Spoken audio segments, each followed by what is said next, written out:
I'd like to call to order this meeting of the Planning Commission for the City of Monterey, Tuesday, April 11th, 2023. This is the afternoon session. Can we have roll call, please? Chair Fletcher, Yes. Vice Chair Bluth, Here. Commissioner Brassfield, Commissioner Dawson, Commissioner Freeman, Commissioner Latassa. That makes all commissioners present. And for city staff, we have Community Development Director Cole, Senior Associate Planner Schmidt, and myself, Recording Secretary Cleary. And I would like to also take this moment to announce to the public how they can join via Zoom Gov. Members of the public are encouraged to join our meetings via Zoom Gov, a secure service that connects you live with no lag time. This meeting is also streamed live on youtube.com/City of Monterey with a 10-second delay and Comcast channel 25 with up to a 90-second delay. If you would like to provide public comment, please join the meeting using Zoom or by telephone, making sure to join in time to accommodate delays. To join the Zoom meeting from a computer or phone, use the link or phone numbers on the agenda posted at isearchmonterey.org. Since the meeting has begun, you'll find the agenda under the Recent tab. To join by telephone, dial 833-568-8864 toll-free, then enter the webinar ID, which is 161-990-8039. If prompted for a participant ID, press pound. Detailed instructions for using Zoom are available at monterey.org/public meetings. To provide public comment via Zoom, please use the raise your hand function at the bottom of your screen. To provide comments by phone, dial *9 to raise your hand, then *6 to unmute when called upon. Public commenters will be announced using their last 3 phone number digits or the name typed into Zoom. Public commenters will be muted until it is their turn to speak. Please turn off TV or computer speakers or go to another room while connected, as background noise interferes with the broadcast. Public speakers will be called upon in orders of hand raised. There is a 3-minute time limit for today's meeting. Please stay within that limit. Okay, thank you. We're going to move on to our consent agenda. It looks like we have one item on the agenda, which is the approval of the minutes for March 28th, 2023. Anybody can, commissioners or from the public can pull this item off the agenda if they wish to. See, nobody's jumping at the chance. Can we have a motion to approve? So moved. In a second, please? Second. There we go. Can we have a call for the vote, Jennifer? Chair Fletcher, Yes. Vice Chair Bluth, Yes, I watched it on TV. thank you for confirming that. Commissioner Brassfield, Yes. Commissioner Dawson, thank you. And I do believe you mean abstain, so I will mark you as an abstention. And Commissioner Latassa Yes. and Commissioner Freeman, Yes. thank you. The motion carries and the minutes are approved as submitted. Okay, that's the end of our consent agenda. Next on the agenda is public comments. At this time, the public may speak for a maximum of 3 minutes on any subject which is within the jurisdiction of the Monterey Planning Commission and which is not on the agenda. Is there anyone waving their hand since we don't? There are attendees online, but no hands raised, so I do believe it is safe to move on. Okay, and that is what we shall do. Next on our regular agenda, item number 3 is consider 401 Camino El Estero, which is a use permit application UP 230065 to allow a public safety facility, police substation, in an existing building. The applicant is the City of Monterey and the property owner is also the City of Monterey. It's owned open space, historic overlay H1 zoning district. Parks and open space general plan designation. It is exempt from CEQA requirements per Article 19, Section 15303, Class 3. Can we have staff report?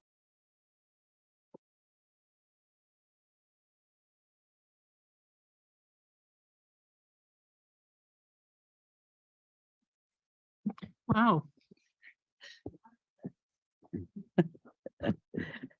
Good afternoon, Planning Commission. My name is Kimberly Cole. I'm the Community Development Director for the City of Monterey. And I'm presenting this afternoon a use permit for 401 Camino El Estero for a public safety facility. The project site is located within the park site, the Lake El Estero area. It's a building located sort of to the side of the park. It's a one-story structure. It has a park and open space general plan land use designation. It has a zoning designation of open space with a historic landmark overlay zoning district. It was the former visitor center for the Monterey Convention Bureau that they closed some time ago, at least. I think it's over 2 years ago now, at least. We had not too long ago looked at rezoning the site, and in fact, it was approved by the Planning Commission to allow bike rentals. And that bike operator who had filed that application has decided not to open a facility at this location. So even though that rezoning went through to allow that use, that is no longer under consideration. So we've had a vacant building for quite some time. And this shows the building right here next to Lake El Estero. Directly adjacent to it is the Chamber of Commerce, is currently leasing that building. And the city of Monterey, and here's another view of that existing building. So the city of Monterey proposes to establish a Monterey Police Department waterfront substation. The owner of the property is the city of Monterey. The operators will be the Monterey Police Department, and there will also be an opportunity for our multidisciplinary outreach team, which we call MDOT, to provide services out of that facility. And MDOT is a specifically created team that helps work with homeless issues and navigate certain issues that our unhoused community experiences. The anticipated schedule will be pretty similar to what's happening next door at the Chamber of Commerce. They anticipate operating from Monday through Friday during normal staff hours. They see up to a maximum of 5 individuals on site, sort of checking in and out. There could be weekend availability in the building, but at this time, they don't really anticipate operating it in that fashion. Activities include special event coordination, patrol procedures, and community outreach. So this is an allowed use in the open space district with a use permit. So the first finding is the use is in accord with the objectives of the zoning ordinance. The open space zone allows for a variety of permitted uses, including public safety facilities, such as a police substation. So we find it's consistent with the zoning requirements for the site. The other issue is that the project will not be detrimental to the public health, safety, or welfare or persons residing or working in or adjacent to the neighborhood of such use, and will not be detrimental to the properties or improvements in the vicinity or the general welfare of the city. Let me just hide this again. And our response to that, the police substation will be located in an existing enclosed building and with the existing parking lot. So there's no site improvements proposed with this use at this time. And in direct, it's not detrimental to the public health, safety, and welfare. Our finding is that it promotes the public health, safety, and welfare by having additional police resources located so close to our waterfront area.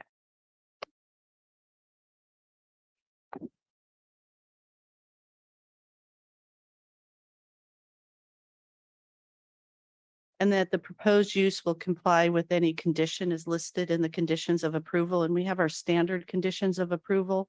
We do have an allowance that it could operate on weekends or at different hours if needed, but we don't anticipate that. So with that, the Community Development Department is recommending approval of the facility at 401 Camino El Estero. I also see our police chief, Chief Hober is here, as well as Lieutenant Ethan Andrews, if you have questions about the facility. Okay, thank you, Kim. Any questions for Kim? Yes, go ahead, please. Only one question. In the materials supplied, it mentioned that this unit uses specialized vehicles. They will not be stored there behind it or in a fence enclosure. So in the future, they're considering, I think there might be bikes stored within the building. They're also talking at the back of the structure in the future. They may propose in the future a fenced area underneath the overhang of the building That's exactly what I was and anticipating. with Thank you. ATVs or something like that, Thank if you. they choose to do that. Okay, thank you. Any questions for Chief of Police? Well, I have a question for Kim. I'm just curious, when was this building built? It's called the first French consulate, so it's an adobe structure dating way back. So I don't have the exact construction date. Wow, so 1800s. Probably late 1800s. Any, As I recall, about 1850, when California was still part of Mexico. That's great. any further questions? Okay, Jennifer, let's open it up to the public. Do we have anybody waving their hand to speak?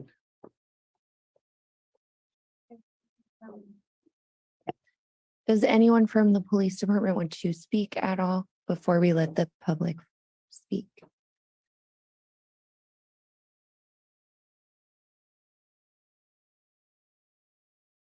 Thank you very much. Again, my name is Lieutenant Ethan Andrews. I'm a lieutenant over the patrol division. I also oversee our community action team. We're very excited about the opportunity to be able to use 401 Camino El Estero. For those who may not know, a little brief history of our current police department. It was built in 1956, back when the population was approximately 16,000 people and we had 30 sworn officers.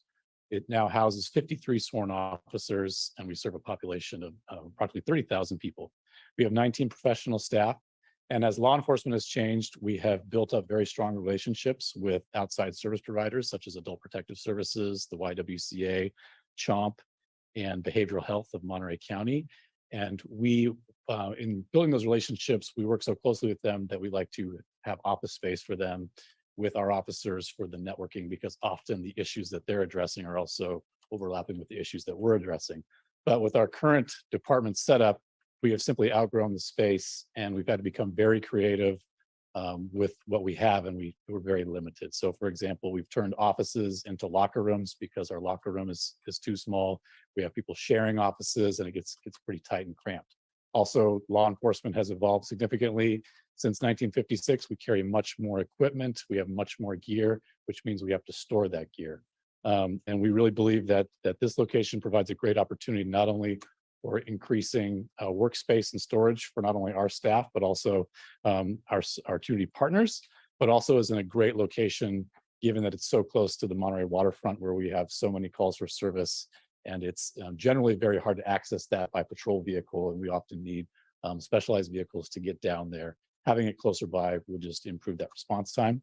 We also have a number of calls for service in the area of the El Estero Park complex, and having a substation there would also allow us to efficiently deploy resources from that substation.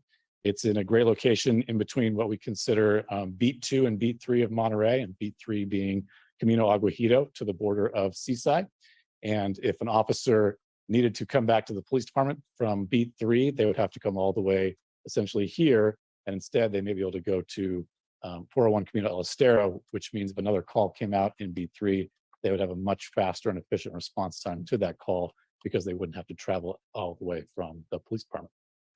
So with that, if you have any other questions, I'd be happy to answer them, but we look forward to your review. Questions? Thank you. Thank you.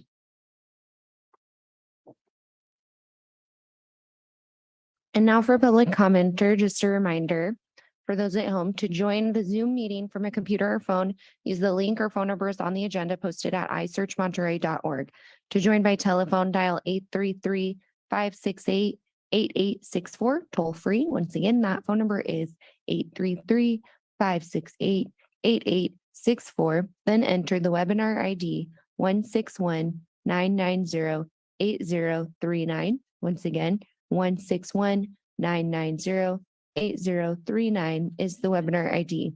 To provide public comment once you're in the Zoom meeting, please use the raise your hand function at the bottom of your screen, or to provide comments by phone, dial *9 to raise your hand, then *6 to unmute when called upon. I see no hands are going up.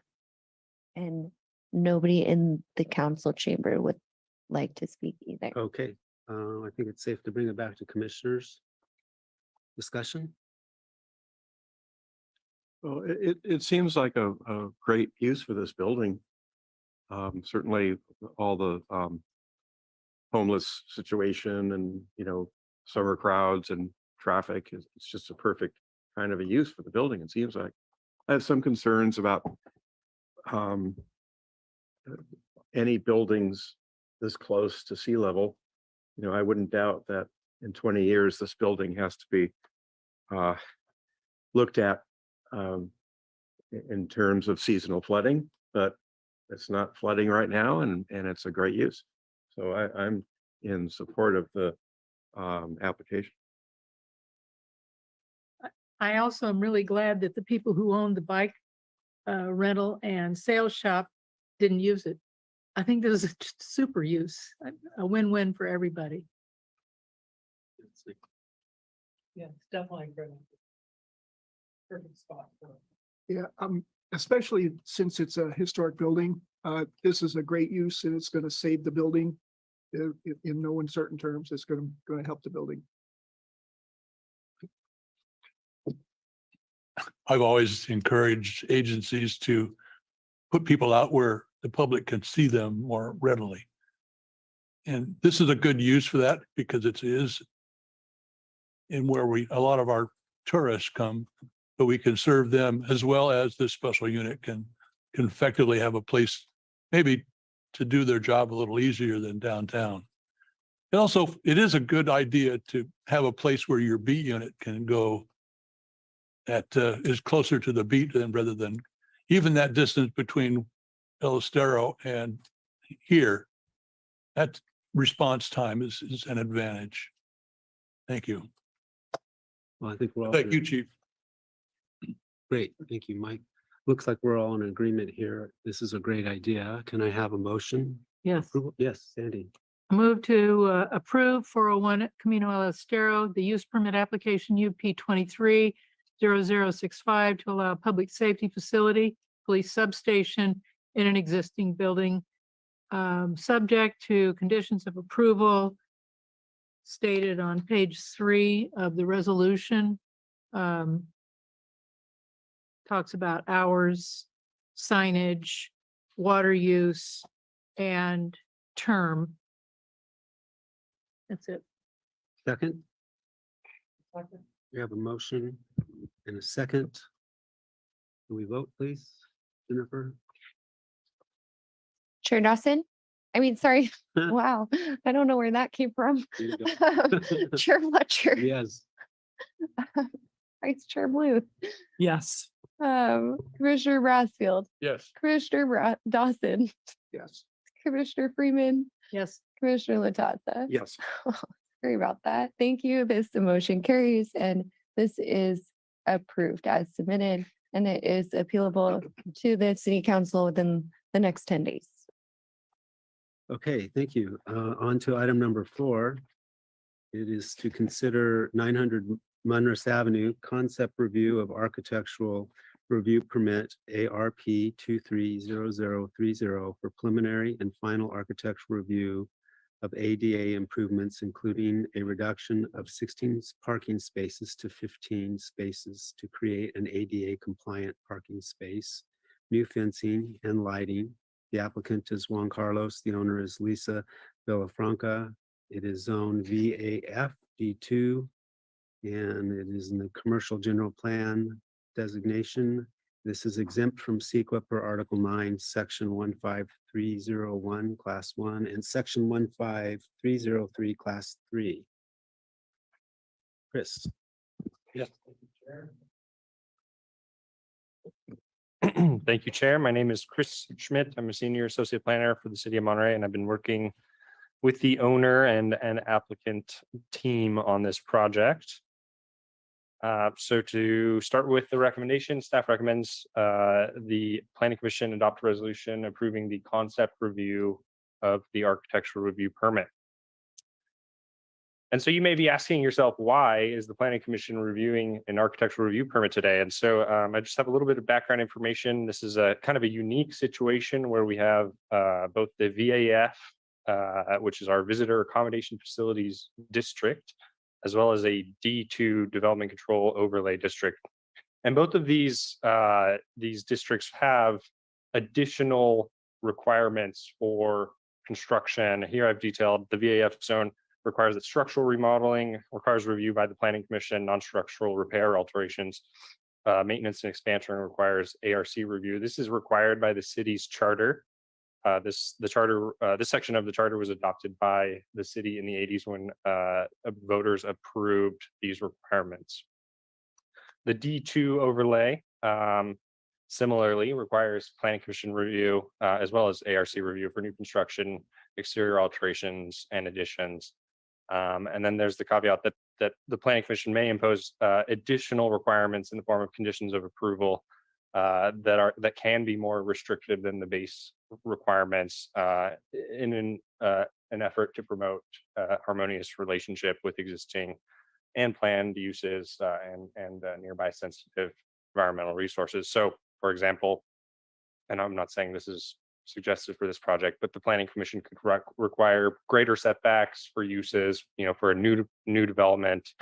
We may see something like that in the Del Monte area in the future. There's a lot of D2 zoned areas. And so as redevelopment continues, the Planning Commission has a lot more discretion to require more than what's required by our base district. So moving on to the subject property itself, as I mentioned, it is zone VAF-D2. It's about an 11,000 square foot site. It contains the Villafranca Inn, which is a 2-story motel. It's at the corner of El Dorado Street and Monterey Avenue.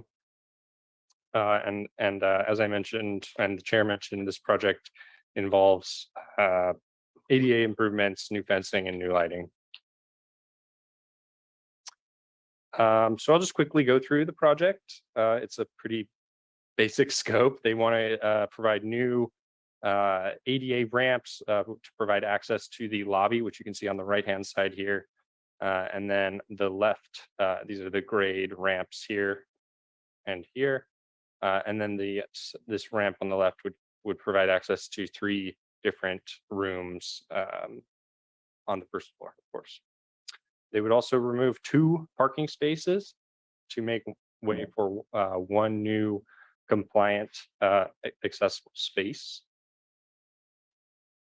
And I think it was outlined in the title that they would actually be reducing from the total required parking spaces to less than one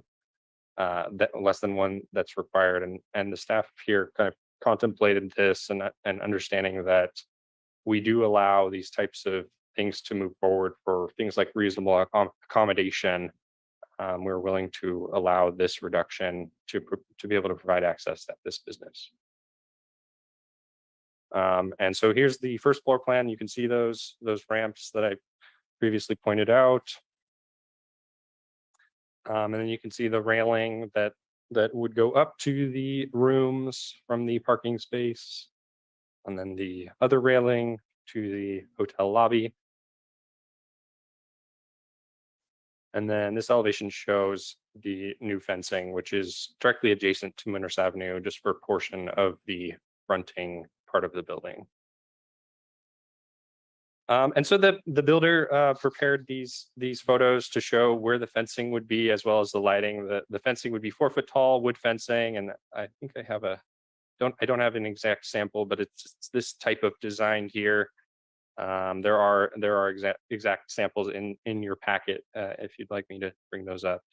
But that's the style of fencing, and it would just basically enclose this patio area, which is actually for the manager's unit on site. And then they would also propose this lighting here.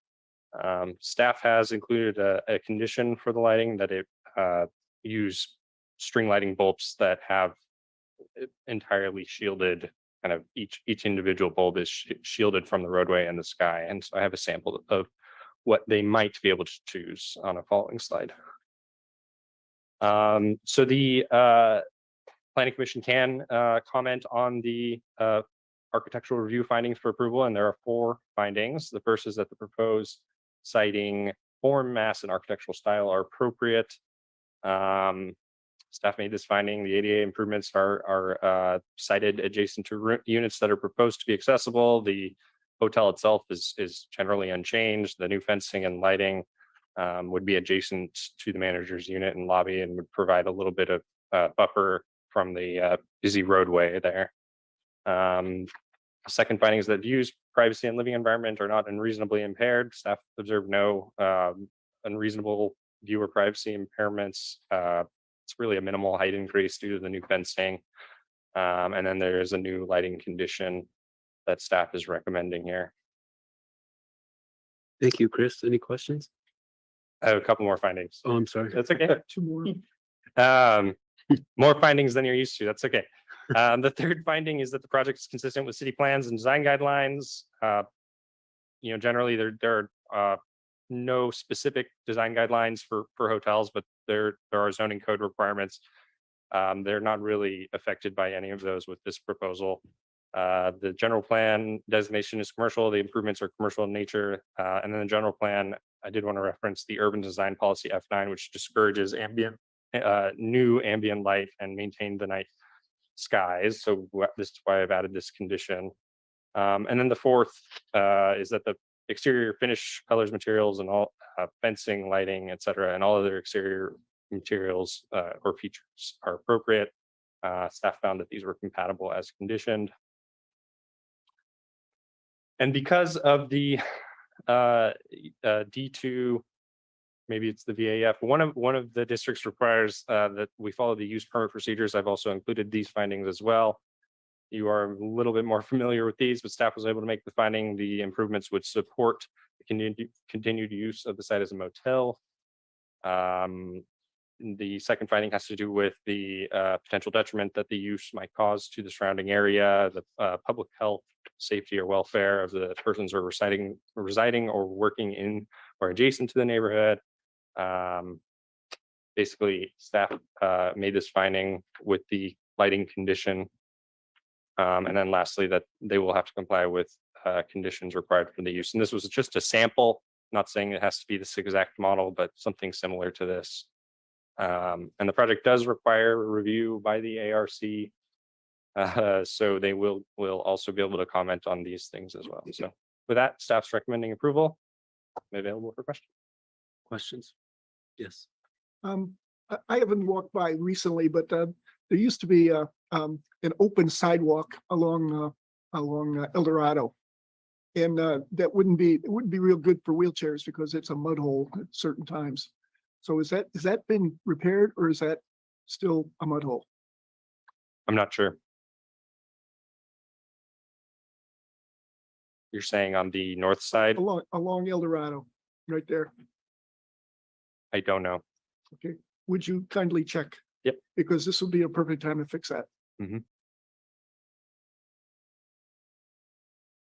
Anyone else? Questions? Just a quick question for the owner.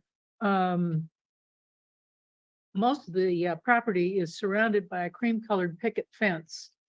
And is this new fence just a small section on Moonrush?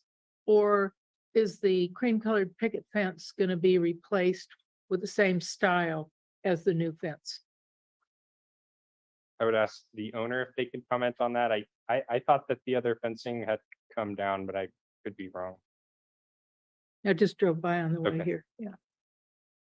I have a quick question for you, Chris. On those light bulbs you're recommending, have they ever been used in the city before? You know, would that had the shield on them? I haven't seen any projects where it's been recommended yet. Okay. So this is kind of like, could be the first. Yeah, I think the reasoning was because it's directly adjacent to a really busy street. The planning commission does have the discretion here under the D2 zoning to require more than what we might typically require. Certainly the commission, if they deem it not necessary, they don't have to require it. Okay. Yes, Terry. I have a few questions. So thanks, Chris. So structural remodeling, that term, is it defined? I can double check. I think that it it might be. It's funny because as an architect, the structural remodeling to me would indicate something taller than basically a guardrail on a ramp. It was structural remodeling to me would mean, I don't know what you think, Dan, like a building, something more substantial than this fairly low thing. Oh, I think you're processing this application the way that code requires it. It's just that term seems oddly specific. Now, that was created by the voters in the voter initiative. Okay, So, but also it's D2, we debated the same thing. Is a fence and the ADA improvement structural, and we went back and forth. But there's the second layer of zoning that's D2 that also requires planning commission review. okay. So we thought either way, it was required by code to come in front of you. I was writing new code today. I'm not sure this type of thing really warrants this level of hearing, but Okay. that's where we're at. And then the other question would be let's say you brought in a project like this, a new project with 16 rooms and 15 spaces. How would that be processed as an application?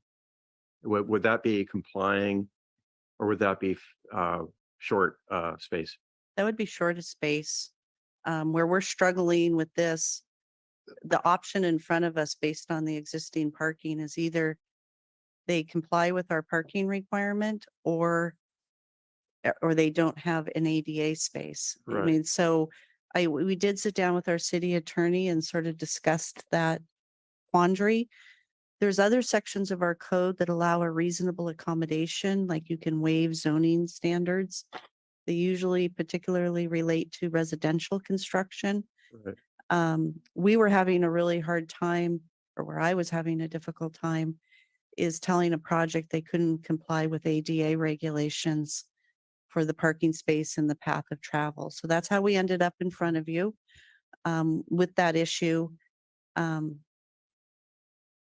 It's sort of a quandary, and we sort of ultimately decided to comply with federal and state law and sort of the hierarchy, sort of goes federal, state, then city, that where we were in the best position to require compliance and allow for the ADA and the reduction of one parking space. Yeah, okay. I mean, reasonable accommodation is a great approach to these sort of things. So that's, yeah, other cities use that same language. So I guess one more question would be the string lighting. By approving this, are we locking in the string lighting,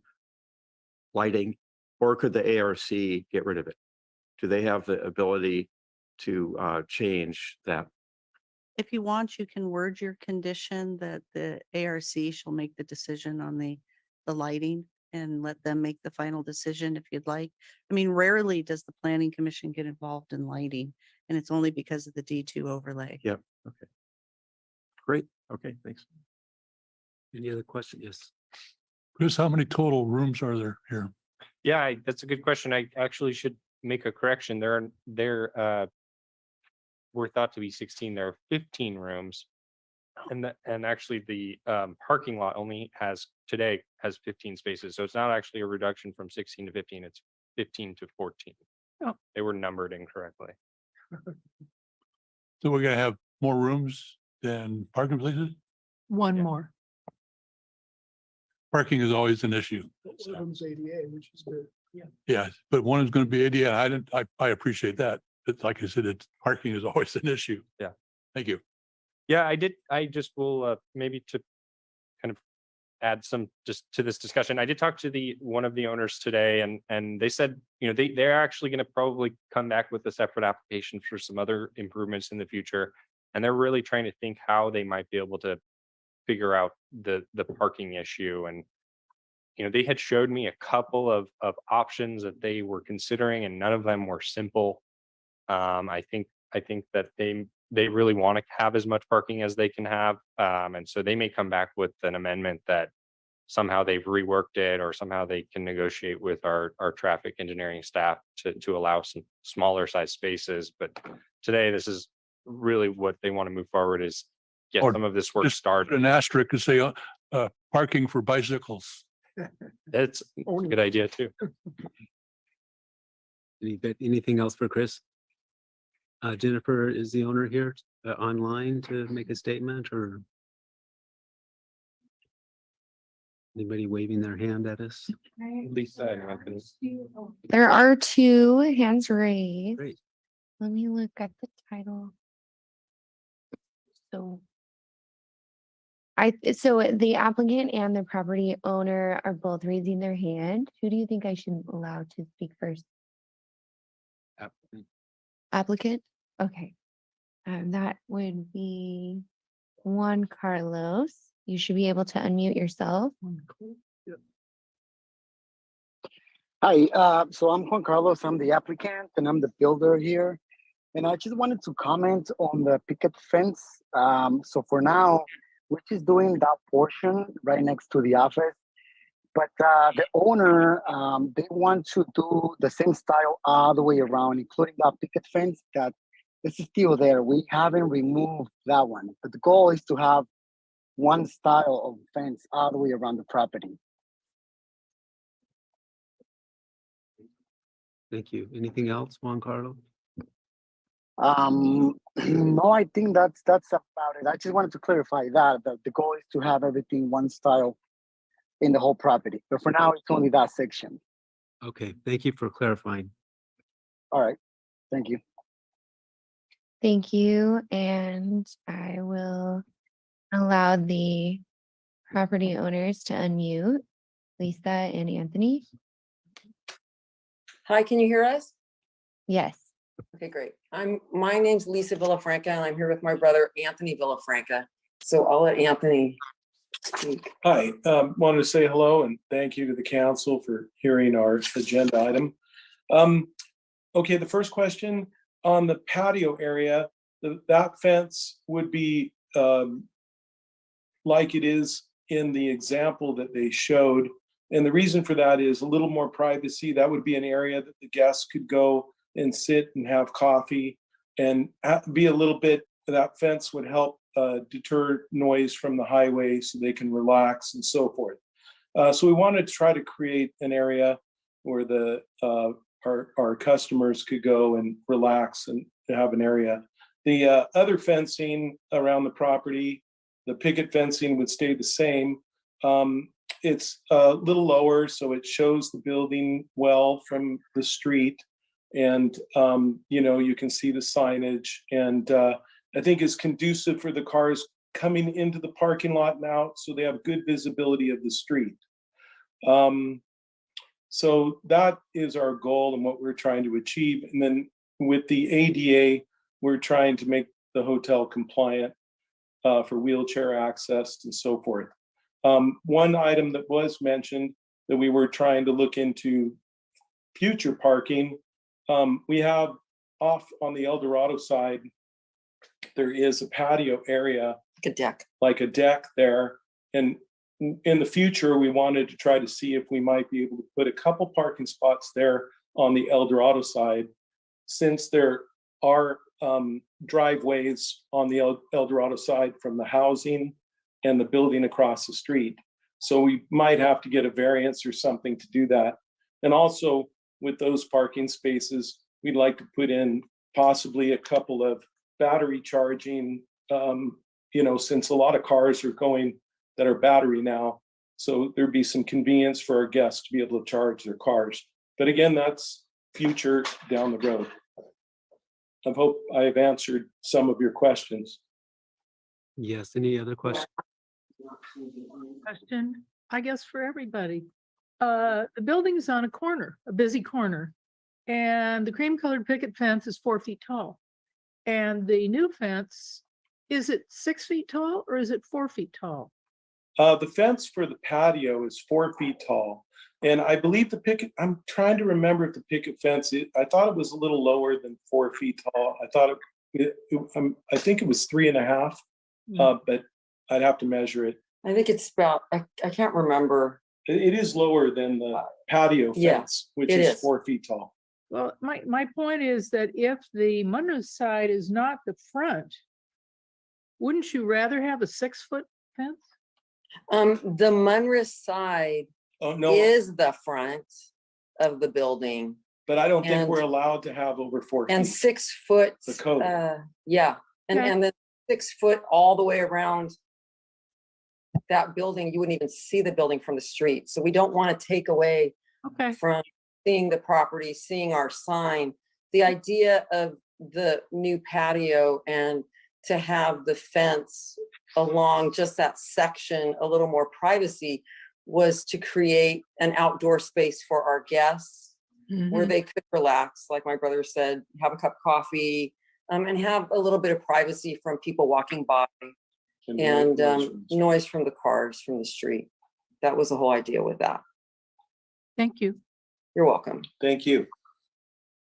Any other questions for the owners? Okay, thank you very much.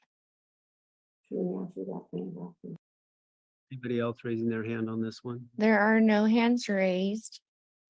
Currently, but just a reminder, to join the Zoom meeting from a computer or phone, use the link or phone numbers on the agenda posted at isearchmonterey.org. To join by telephone, dial 833-568-8864 toll free, then enter webinar ID 161-990-8039. To provide comments via Zoom, please use the raise your hand function at the bottom of your screen. To provide comments by phone, dial *9 to raise your hand, then *6 to unmute when called upon. And I do believe the property owner's hand just went back up, but we would have to reopen public comment if we allow the applicant and property owner to speak again. I think we have enough testimony. Mhm. No one in the audience here. I think it's safe to bring it back to commissioners for consideration. Which end of the table would like to start? Mike, down there? I do have a reservation on the parking issue. If you have more rooms than parking places, where a guest's going to be forced onto the street. Aside from that, I appreciate the ADA parking and updating this site. We needed to refresh a lot of these older places. So I appreciate that. Thank you. Thank you, Mike. Yes, Um, sir. I walk by this place only 5 times a week and on the other side of the road. So I didn't think to check the sidewalk, but I think that's doing the sidewalk is a big deal. That would help a lot. Otherwise, I like the project. Yes. Yeah, no, I agree. I think that having handicapped access to the ramps and the parking is bringing the building up to modern standards and shouldn't be limited by the handicap to be able to access any of the hotels in mind. So whatever we need to do to make that happen, I think is worth losing parking spots. I'm sure that the staff will help the person who doesn't have one find something else. Sure they will. Thank you, Robert. Absolutely. Oh, Wisdom? no, I think I can't remember.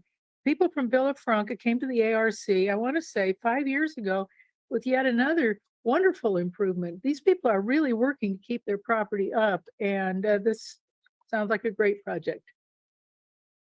Jerry? Yeah, I agree. It's a good project. I like the reasonable accommodation thing. It's always a great way of approaching these kind of issues. And I am a little bit, I would like, that to see that we add a condition that definitely kicks the lighting to the ARC. So they don't get it as an approved item. They have to review, especially the string lighting. I'm not sure about that. I agree with you on the lighting. I also think that if we weren't going to make this accommodation for the applicant, we'd be leaving them in kind of a precarious legal situation. So I'm for this. Okay, so who would like to make a motion? I'll make a motion to approve item number 4, 900 Munros Avenue, concept review for architectural review permit ARP 23-0030. As submitted with the added condition that the lighting, it has to go to the ARC and they specifically have to approve the lighting. Okay, motion and a second, yes. Second. Further discussion? Can I just ask a question? Yes. If the ARC wants to change the design of the fence as well, I don't know that they're gonna want to, but I would assume the planning commission would be fine with the ARC I think that's. their saying job. it needs to be a little bit different if they want it to be. Yeah, should I just add that to my If you condition? could, and then Okay, that so I- gives complete design authority to the Great, so, ARC. so I'll change my condition to say the ARC has to specifically approve the fencing design and the lighting. Okay. Second, okay with the modification, I agree. Seconder agrees. great. Jennifer, can we have a roll call on the vote? Chair Fletcher, Yes, Vice Chair Bluth, Yes. Commissioner Brassfield, Yes, Commissioner Dawson, Yes. Commissioner Freeman, Yes. Commissioner Latassa. Yes, Thank you. This motion carries and is appealable to the city council with forms found at the planning office within the next 10 days. okay, so that completes our afternoon session, meeting adjourned. Did Bob